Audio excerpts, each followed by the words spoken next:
नमस्कार प्रिय दर्शकों। ईश्वर ने मनुष्य को मुख्य तौर पे 3 तरह की शक्ति प्रदान की है। एक है मनोबल की शक्ति कि आप क्या सोचते हो और उसके अनुसार अपने कर्म को करोगे।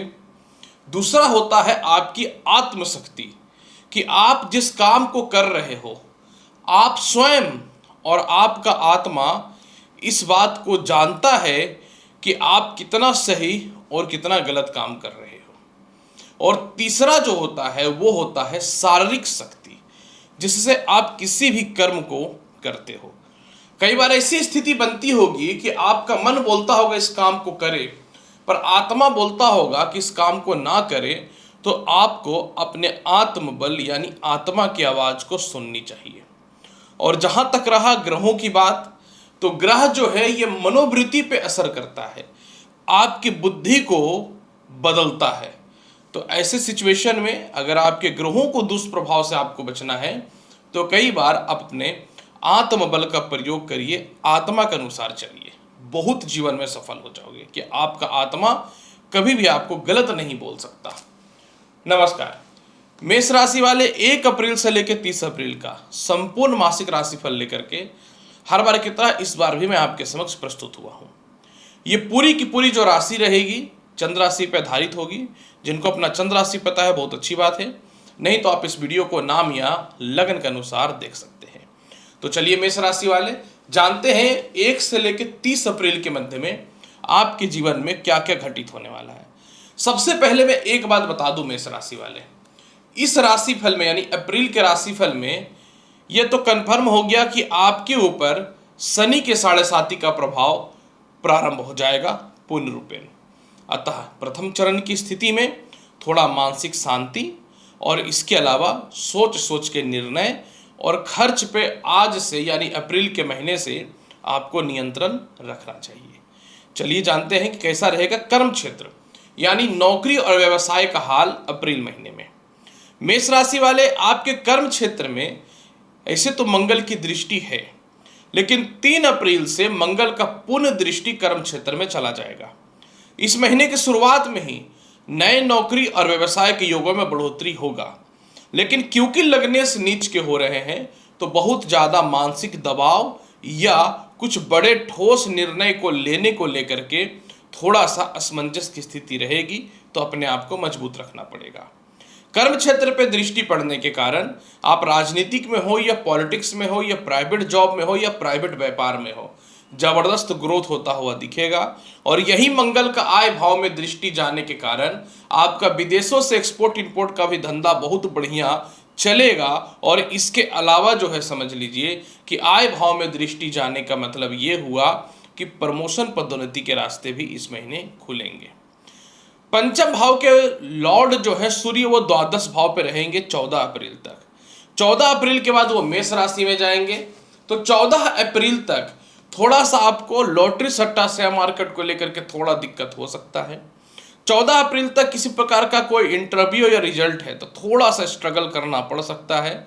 14 अप्रैल तक जो है आपको व्यापार और नौकरी में कोई बड़ा इन्वेस्टमेंट नहीं करना चाहिए। 14 अप्रैल के बाद आपको हर तरफ से लाभ और तरक्की के रास्ते खुलने स्टार्ट हो जाएंगे। तो आपको कोई भी बड़ा रिस्क लेना है तो 14 तारीख के बाद लीजिए, अदरवाइज इस महीने आप घर पे तो कम से कम नहीं बैठने वाले हैं। कैसा रहेगा आपके जीवन में विदेश यात्रा का हाल।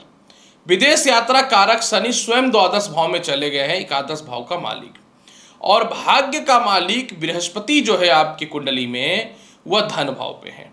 अतः ये क्लियर और स्पष्ट है कि आपके जीवन में इस महीने विदेश यात्रा का संयोग बहुत जबरदस्त और उन्नति कारक की स्थिति में दिख रहा है।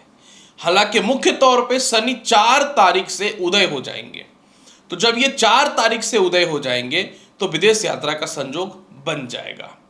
दूसरी बात, इस महीने इनकम की स्थिति कैसी होगी, बहुत ही क्लियर और स्पष्ट तौर पे मैं आपको यह जानकारी दे दूं। आपके आय का मालिक शनि द्वादश भाव में है और 4 तारीख से ये उदय हो जाएंगे। डैट मीन्स कि इस महीने रेगुलर इनकम जो चल रहा है आपका वो होता रहेगा। शनि द्वादश में है तो खर्च की प्रवृत्ति को बढ़ा सकता है। लेकिन शनि के साथ शुक्र भी हैं और बुध भी हैं, तो आपके डिसीजन परफेक्ट तरीके से इन्वेस्टमेंट का सही जाएगा। हालांकि 14 तारीख तक थोड़ा सावधान रहना है। धन का मालिक शुक्र उच्च का है, तो इस महीने अचानक धन की प्राप्ति होगी। लॉटरी सट्टा में भी भयानक धन की प्राप्ति होगी। पार्टनरशिपिंग में भी धन की प्राप्ति अच्छी होगी और इंक्रीमेंट के साथ जो है तरक्की के रास्ते भी आपके जीवन में खुलेंगे। तो घबराने की कोई बात नहीं है। इस महीने पैसे बहुत आ रहे हैं। वैवाहिक जीवन की स्थिति कैसी है?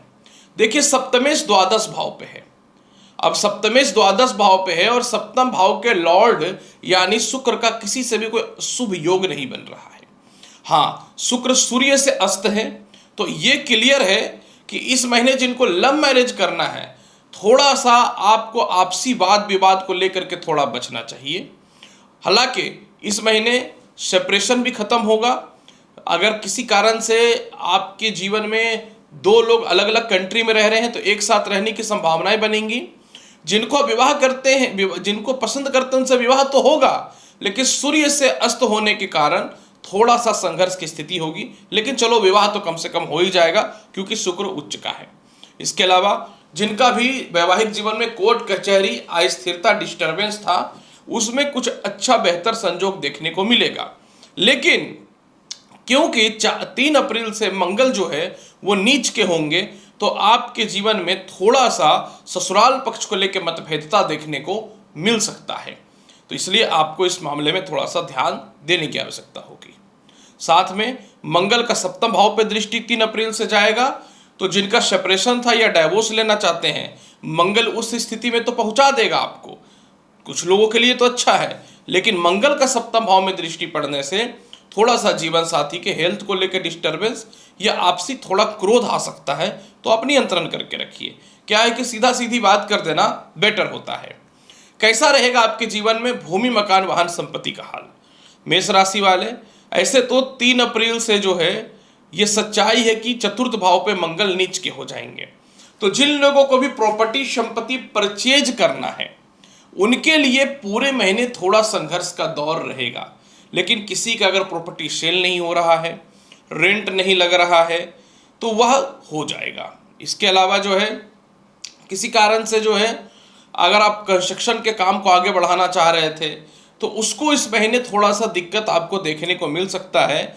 और इसके अलावा जो है अगर आप कहीं कोई प्रॉपर्टी या संपत्ति का काम करना चाहते हैं और आपसी सामाजिक विवाद है, तो थोड़ा सा इस महीने शांत हो जाइए। इस महीने पैसे कमाने पर ध्यान देना ज़्यादा बेहतर रहेगा। कैसा रहेगा आपके जीवन में शिक्षा और संतान का हाल? बहुत ही क्लियर और स्पष्ट बता देता हूं। 14 अप्रैल तक शिक्षा में दिक्कत है। 14 अप्रैल तक आप अपने पर्सनल लाइफ को लेकर के, फाइनेंशियल लाइफ को लेकर के या पिता से थोड़ा मोड़ा किसी विवाद को लेकर के आपके जीवन में जो है कहीं न तो कहीं शिक्षा में दिक्कतें आएंगी। जो महिलाएं संतान कंसीव करके रखे हो, आपके लिए जो है बहुत अच्छा नहीं रहेगा 14 अप्रैल तक, तो अपने हेल्थ का विशेष आप ख्याल रखिए। 14 तारीख के बाद विदेश में भी एडमिशन के चांसेस हैं, अच्छे कॉलेज में एडमिशन के चांसेस हैं, शिक्षा में बढ़ोतरी है, कोई इंटरव्यू वगैरह है उसमें क्वालिफाई करोगे। और संतान सुख, संतान से सेपरेशन था, मतभेदता था या संतान के भविष्य को लेकर चिंता थी, तो वह सभी प्रकार की समस्याएं 100% दूर होता हुआ नजर आएगा। उपाय के तौर पे, वास्तविक तौर पे क्या करना चाहिए? देखिए, जहां तक उपाय के तौर पे अगर मैं बात करूं, तो इस महीने जो है आपको गणेश चालीसा का पाठ करना चाहिए, जो आपके लिए बहुत बेटर रहेगा। और इसके अलावा जो है 5 बार गायत्री मंत्र का जाप करना चाहिए। तो आप देखिएगा कि परिस्थिति बहुत अच्छी रहेगी। लेकिन इस महीने आपको 2-3 और सावधानी रखना है, जैसे केस मुकदमा या अस्थिरताएं हैं तो थोड़ा सा बचना चाहिए, और ससुराल पक्ष से मतभेदता नहीं करना चाहिए। लोन और कर्ज तो खैर खत्म हो ही जाएगा। तो प्रिय मेष राशि वाले, कैसा रहेगा अप्रैल के महीने का संपूर्ण हाल? पूर्ण रूपेण मैंने आपको बता दिया। उम्मीद करता हूं बताई गई जानकारी से संतुष्ट होंगे। चैनल पर नए हैं तो लाइक करिए, शेयर करिए, सब्सक्राइब करिए। मिलता हूं अगले वीडियो में और महत्वपूर्ण और ज्ञानवर्धक जानकारी के साथ। तब तक के लिए नमस्कार, अच्छे से रहिए, धन्यवाद।